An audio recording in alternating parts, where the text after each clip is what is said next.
In their opening game against Haiti, at times they got tactically outplayed. And if it weren't for that stupidly given away retaken penalty, and if the Haitians didn't have awful finishing ability, the English Lionesses would have maximally scraped a draw at best. In their second group stage game, they had to rely on Lauren James' magic to barely scrape a victory together against an average Danish team. With the English defense often exposed, and if the Danes had actual competent finishing ability, they would have definitely equalized the game and gone home with a draw. In the last 16, they show up sloppy yet again, struggling to get past the Nigerian back line, making the likes of Ashley Plumcher and Shamakia Nadozi look like the second coming of Dani Alves and Iker Casillas. The English were constantly on the back foot. But fair enough, the Lionesses drag it out to penalties. And how could I possibly forget Lauren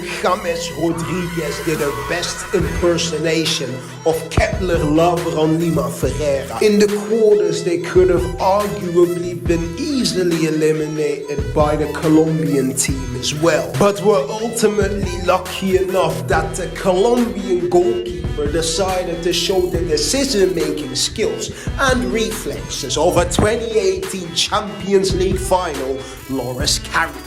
Et vers Perez. Oh, Perez!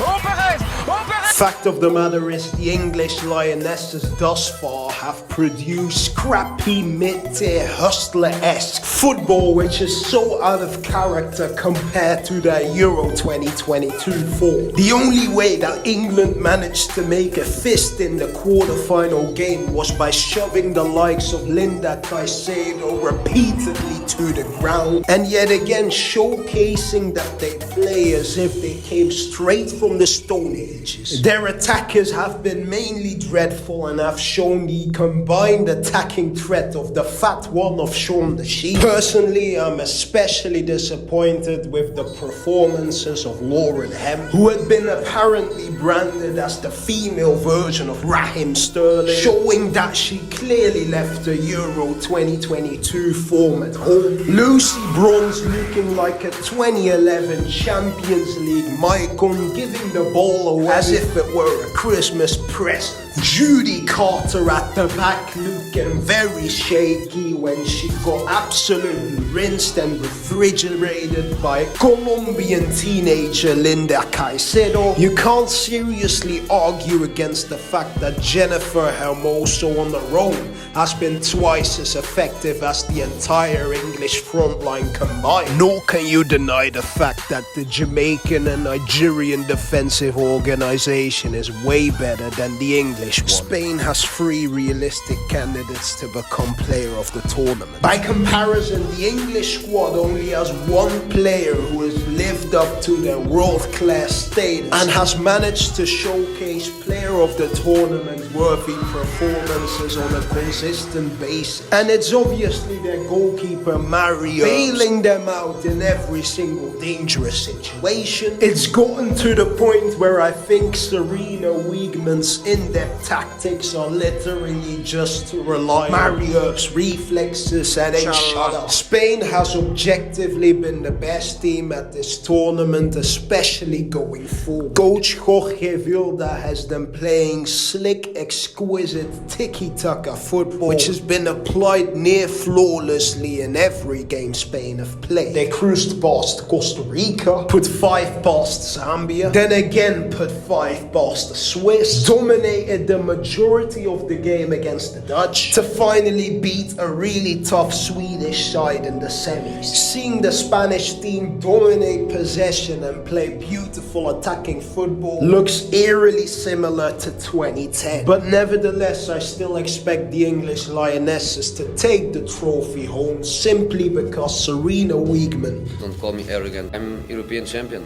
so I'm not one of the bottle. I think I'm a special. After their performance in the last game against Australia, it seems like the English Lionesses finally got their shit together. Weigman will definitely give them another good old kick up the arse before the final. Considering how they played against the Australians, I'm expecting the English to commit at least 15 fouls, totally disrupting the flow of the game to eventually score a scrappy goal of a dodgy corner kick or something. But anyways lads, thanks for watching this video, and obviously I haven't got a bias or hate against the English Lionesses, of course. The title was just a ploy to get more YouTube views and basically was a kind of clickbait, you could say. But yeah, see you in the next one. Enjoy the final and goodbye.